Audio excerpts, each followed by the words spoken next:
नमस्कार दोस्तों, आपका हमारे यूनिवर्सिटी एकेडमी यूट्यूब चैनल पे बहुत बहुत स्वागत है। जैसा कि आपको पता होगा, doctor APJ Abdul Kalam technical university Lucknow, या जिसको शॉर्ट में हम AKTU के नाम से जानते हैं, वो first year to fourth year सबका सेमेस्टर एग्ज़ाम ऑनलाइन मोड में कराने जा रही है। उसके बारे में डिटेल वीडियो हमने प्रीवियस वीडियो में डिस्कस किया था, उसके नोटिस के बारे में, तो कि कब से एग्ज़ाम होना है उसके लिए एक मॉक टेस्ट भी ऑर्गेनाइज किया जाएगा, वो जल्दी अभी उसका नोटिस आ जाएगा। आज की वीडियो में हम डिस्कस करेंगे कि किस टाइप के क्वेश्चन आपके ऑनलाइन एग्जाम में आने वाले हैं और उसको आंसर कैसे आपको करना है, क्योंकि हम आज का वीडियो है टोटल एविडेंस बेस पे होगा। हमारे पास प्रीवियस ईयर में 2020 में जब आपका फाइनल ईयर का एग्जाम हुआ था मल्टीपल चॉइस क्वेश्चन बेस पे, तो एक पेपर हमारे हाथ में है, कई सारे पेपर। हम इन सारे पेपर को डीप में एनालिसिस किए हैं और उसके बेस पे हम कुछ रिजल्ट कंक्लूड किए हैं कि किस टाइप के क्वेश्चन आपके एग्जाम में आ सकते हैं और उसको आप कैसे आंसर कर सकते हैं। ध्यान दीजिए, यहाँ पे हम कोई ऐसा शार्टिक नहीं बता रहे हैं या कोई तुक्का मारने का तरीका नहीं बता रहे हैं। हम आपको एग्जैक्ट बताएंगे कि किस टाइप क्वेश्चन आएंगे और उसका सलूशन आप कैसे कर सकते हैं। अगर आपको क्वेश्चन आता है तब तो परफेक्टली आप उसको आंसर कर सकते हैं। अगर इन द केस आंसर आपको नहीं आ रहा है तो कैसे आप गेस करेंगे कौन सा आंसर सही हो सकता है, क्योंकि जो एग्जाम होगा वहां पर निगेटिव मार्किंग नहीं होगा। 50 क्वेश्चन आएंगे, 90 मिनट आपको मिलेंगे, लेकिन किसी भी क्वेश्चन में कोई नेगेटिव मार्किंग नहीं होगा। तो बहुत इंपॉर्टेंट हो जाता है आपके लिए कि जो क्वेश्चन नहीं आता है उस बेस में कैसे आप अटेम्प्ट करें क्वेश्चन को, क्योंकि क्वेश्चन छोड़ के आने का कोई सेंस नहीं दिखता यहाँ पे। तो अगर हम देखें तो कई सारे पेपर का हमने एनालिसिस किया और उस एनालिसिस के बेस पे हमने कुछ कंक्लूड किया है कि किस टाइप के क्वेश्चन कैसे कैसे आएंगे। आपको जो क्वेश्चन यहाँ पे दिख रहे होंगे, ये कंप्यूटर साइंस का सॉफ्टवेयर इंजीनियरिंग के क्वेश्चंस हैं, सॉफ्टवेयर इंजीनियरिंग सब्जेक्ट क्वेश्चन है। ऐसे ही सारे सब्जेक्ट के, बीटेक के नियर अबाउट, कंप्यूटर साइंस के तो सारे सब्जेक्ट, अदर ब्रांच के भी अभी सब्जेक्ट जो मल्टीपल क्वेश्चंस हैं, इसका हम एक सेट बना रहे हैं 500 मल्टीपल चॉइस क्वेश्चन का। किसी किसी सब्जेक्ट में 500 होंगे, किसी में 300 से 400 के बीच में होंगे। तो उसका टोटल MCQ एक PDF हम प्रोवाइड कर रहे हैं जिसमें क्वेश्चंस होंगे सिलेक्टेड और एग्जाम के पॉइंट ऑफ व्यू से काफ़ी इंपॉर्टेंट होंगे और इसी फॉर्मेट में होंगे जैसा फॉर्मेट हम आपको डिस्कस करने जा रहे हैं।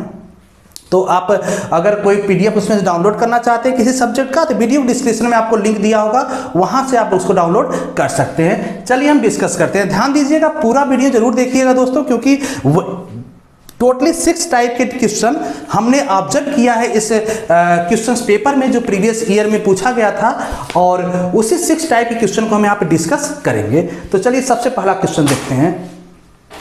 सबसे पहला क्वेश्चन है आपका, सपोज एक क्वेश्चन इस तरह से आ सकता है, SDLC स्टैंड फॉर, जहां पे पहला question software development life cycle, system development life cycle, software design life cycle, system design life cycle. अगर यहाँ पे आप ऑब्जर्व करेंगे तो यहाँ पे चारों ऑप्शंस फर्स्ट टू फोर्थ, 4 के 4 ऑप्शंस क्या है, डिफरेंट है। ठीक है, जब चारों ऑप्शन डिफरेंट हैं तो यहां पे आप कैसे क्वेश्चन गेस करेंगे कौन सा ऑप्शन करेक्ट है। अगर आपको इसका करेक्ट आंसर पता है, ABCD कोई भी हो, तो आप उसको आप अटेम्प्ट कीजिए और आगे बढ़िए। लेकिन सपोज कीजिए कि इस टाइप के क्वेश्चन में अगर आपको आंसर नहीं आता है तो उस केस में क्या करेंगे, आप इस क्वेश्चन को छोड़ सकते हैं, लेकिन छोड़ना मत दोस्तों। हमेशा जनरली ऐसे क्वेश्चन जहां पे चारों डिफरेंट ऑप्शन हो, चारों ऑप्शन डिफरेंट हो, चारों ऑप्शन में प्रिंट हो, लेकिन आपको आंसर नहीं पता कौन सा आंसर करेक्ट है, तो आप प्रेफर कीजिएगा B और C ऑप्शंस में, क्योंकि जनरली देखा गया है या हमने ऑब्जर्व किया गया है कि मैक्सिमम क्वेश्चन आपके जो B और C ऑप्शन होते हैं एक करेक्ट होते हैं। तो केवल A, B और C तभी आप अटेम्प्ट करना जब आपको इसका आंसर एकदम ब्लाइंड हो, एकदम पता ना हो। अदरवाइज जो भी आपको करेक्ट आंसर पता है तो उस पर आप टिक करके आगे कर सकते हैं। जैसे इसका करेक्ट आंसर है आपका सॉफ्टवेयर डेवलपमेंट लाइफ साइकिल, तो इसको आप अटेम्प्ट करके चल सकते हैं। सेकेंड टाइप के क्वेश्चन कैसे आ सकते हैं, अब इसमें और इसमें आप कंपेयर भी कर सकते हैं। कंपेयर अभी हम बताते हैं क्या हो रहा है। जैसे फर्स्ट क्वेश्चन है, which of these are standard for accessing software process. तो यहाँ पे 4 ऑप्शंस दिए गए हैं। अब आप देखिए यहाँ पे 4 ऑप्शंस क्या है, पहला तो एक ऑप्शंस दिया है, सेकंड भी ऑप्शंस दिया है, कुछ थर्ड भी दिया है, लेकिन फोर्थ में कोई न्यू ऑप्शंस नहीं दिया। फोर्थ में दे दिया बोथ ए एंड सी, इस तरह से दे दिया। अब इसका आंसर कैसे करेंगे, ध्यान दीजिए, अगर इसमें से किसी का आपका इसमें से अगर आपको परफेक्ट आंसर पता है तब तो आप उसको अटेम्प्ट कीजिए। जैसे ये स्पाइस अगर आपको परफेक्ट पता है कि होता है तो आप इस पे टिक कीजिए, आगे बढ़िए। अगर ये पता है आपको होता है तो ISO 9000 इस पे भी कर सकते हैं या इस पे कर सकते हैं। लेकिन सपोज कीजिए कि आपको करेक्ट आंसर नहीं पता है, तो जनरली इस केस में देखा गया है जहां पे बोथ का कंसेप्ट आता है, मींस बोथ के साथ कई मल्टीपल ऑप्शंस ए बी या फिर हो सकता है कि बी सी हो या ए बी हो, कुछ ऐसा ऑप्शंस हो सकता है। इस केस में देखा गया है जनरली करेक्ट ऑप्शंस यही होता है, और इस क्वेश्चन में भी करेक्ट ऑप्शंस यही है। तो अगर इसकी पॉसिबिलिटी देखें तो पॉसिबिलिटी आता है 60% आपका बोथ करेक्ट होता है, जो आपका बोथ ऑप्शंस है। 40% क्वेश्चन ऐसे हो सकते हैं जिसमें ए बी सी में से कोई एक करेक्ट ऑप्शन हो सकता है। तो इस तरह के क्वेश्चन आप अगर आपको आंसर नहीं पता है तो आप उस केस में हमेशा both A and B option select करके आगे बढ़ना।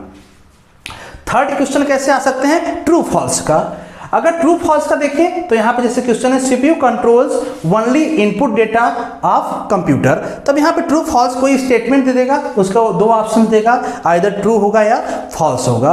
तो आप वहां सेलेक्ट करना। जैसे इस क्वेश्चन का आंसर है फॉल्स, लेकिन इन जनरल अगर देखा जाए, अगर आपको कोई क्वेश्चन ऐसा आता है जिसका आंसर आपको नहीं पता है, आप एकदम ब्लाइंड है उस क्वेश्चन में, उस टाइम आप क्वेश्चन तो छोड़ नहीं सकते क्योंकि छोड़ने कोई मीनिंग ही नहीं है, निगेटिव मार्किंग तो है नहीं आपके पास, तो उस केस में आप ट्रू ऑप्शन लेकर चलना। क्योंकि ऐसे केस में देखा गया हमेशा जो सक्सेस रेशियो है वो आपका 60% क्वेश्चन ऐसे होते हैं जो हमेशा ट्रू होते हैं, 40% होते हैं फॉल्स केस में। तो आप क्योंकि 60% ज़्यादा है रेशियो और आपको इसका आंसर नहीं पता है, देन आप ट्रू करके चलना। अगर पता है तो फिर ट्रू या फॉल्स कोई भी आप स्टेटमेंट ले सकता है। ध्यान देना, ये हम तुक्का लगाने की प्रोसेस नहीं बता रहे हैं, हम एनालिसिस किए हुए हैं। जो हमारे पास प्रीवियस फाइनल के पेपर हुए थे मल्टीपल चॉइस क्वेश्चन बेस पे, हमने कई सारे सब्जेक्ट को डीप में एनालिसिस किया और हमने कंक्लूड किया कि इस तरह के अगर क्वेश्चन आते थे तो कौन सा ज्यादातर सही हो रहा है।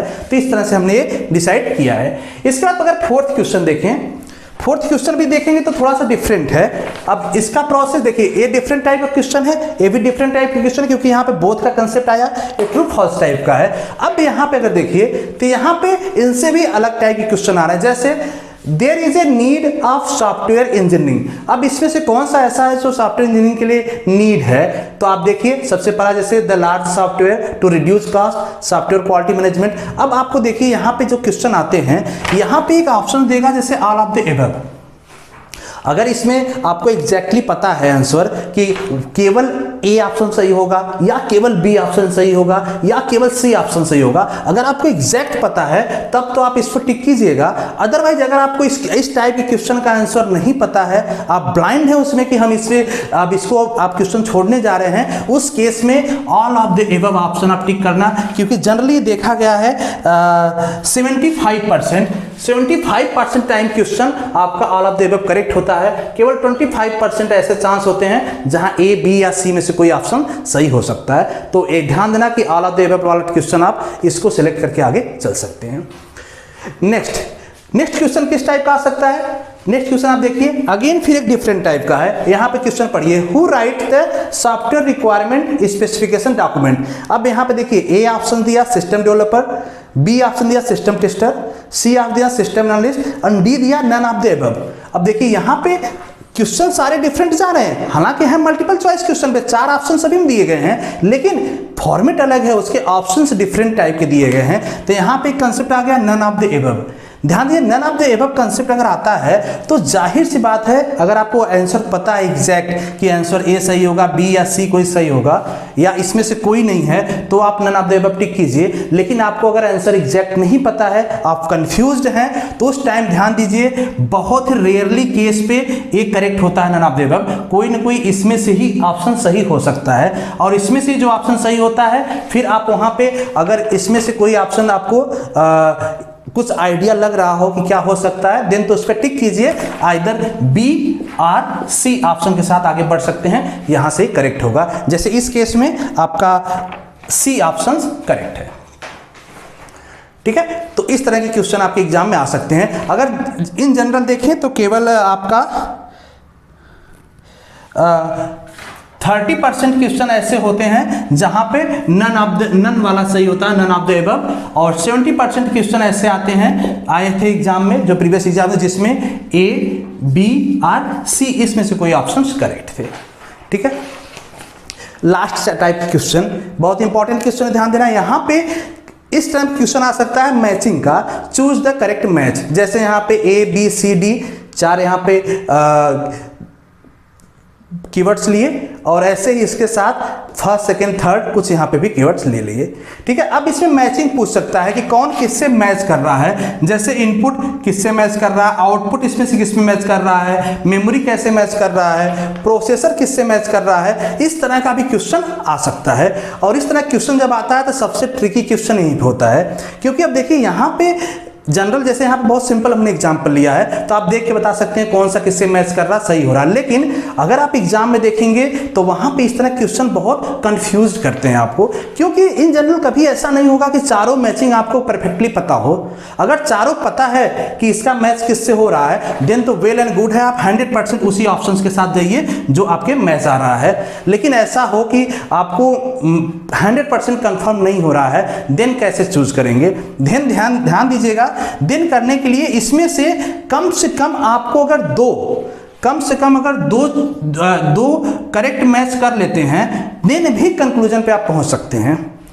अगर 2 भी नहीं कर पाते, एक भी अगर आप करेक्ट कर लेते हैं, एक भी करेक्ट मैच इसमें से निकाल लेते हैं, तो भी कंक्लूजन पहुंचने के चांस आपके मिलते हैं। वहां से कैसे ऑप्शंस कौन से सिलेक्ट करना है। जैसे सपोज कीजिए कि आपको केवल इसका पता है कि इनपुट जो है, इनपुट माउस है, इस सब का आउटपुट डिवाइस क्या है, मेमोरी क्या है, प्रोसेसर है, इसका आपको नहीं पता है। तो अब देखिए आप कैसे क्वेश्चन गेस करेंगे। इनपुट किस पे है, फोर्थ पे, मतलब ए का फोर्थ। अब देखिए यहाँ पे A B C D 4 options है, आपको एक कंफर्म है, जैसे मैंने बताया कि एक तो आपको पता होना चाहिए। अगर कोई भी इसमें से एक पता है, जैसे सपोज ए का पता है, तो आपको ये तो पता है ना कि इनपुट फोर्थ पे है, इनपुट का मैच किससे हो रहा है, फोर्थ ऑप्शन से यहाँ पे। तो आप देखिए ए का फोर्थ कहीं है, आपको मिलेगा ए का फोर्थ यहाँ है, तो जाहिर सी बात है ये दोनों आपको चेक ही नहीं करना है, इसमें किसी भी ऑप्शन को चेक नहीं करना है।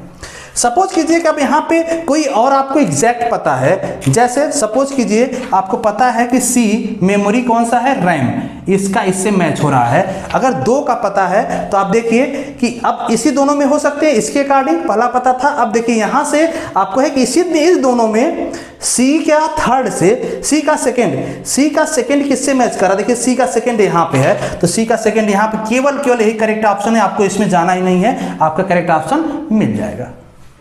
ठीक है, और अगर आपको चारों आते हैं तो चारों इस तरह से आप मैच करके चल सकते हैं। तो ये कुछ क्वेश्चंस थे जो हमने कई दिनों से एनालिसिस किया है, और उसका हम एक कंक्लूजन निकाले हैं कितने % किस टाइप क्वेश्चन सॉल्व के सही हो सकते हैं। होप सो वीडियो आपको पसंद आया होगा। वीडियो पसंद आया हो, वीडियो लाइक और शेयर जरूर करना, और हमारे चैनल को अभी तक सब्सक्राइब नहीं किए हैं तो प्लीज़ सब्सक्राइब जरूर कर लें। और लास्ट में हम आपसे बताना चाहेंगे कि जितने भी सब्जेक्ट हैं, सारे सब्जेक्ट के multiple choice question PDF form में वीडियो के डिस्क्रिप्शन में लिंक दिया गया है, वहां से डाउनलोड कीजिए और उसको रिवाइज जरूर कीजिएगा एक बार एग्जाम से पहले, क्योंकि वहां पे जो क्वेश्चन आएंगे hope so maximum same question होंगे या सिमिलर क्वेश्चन होंगे जो यूनिवर्सिटी एग्जाम में आने वाले हैं। Thank you so much.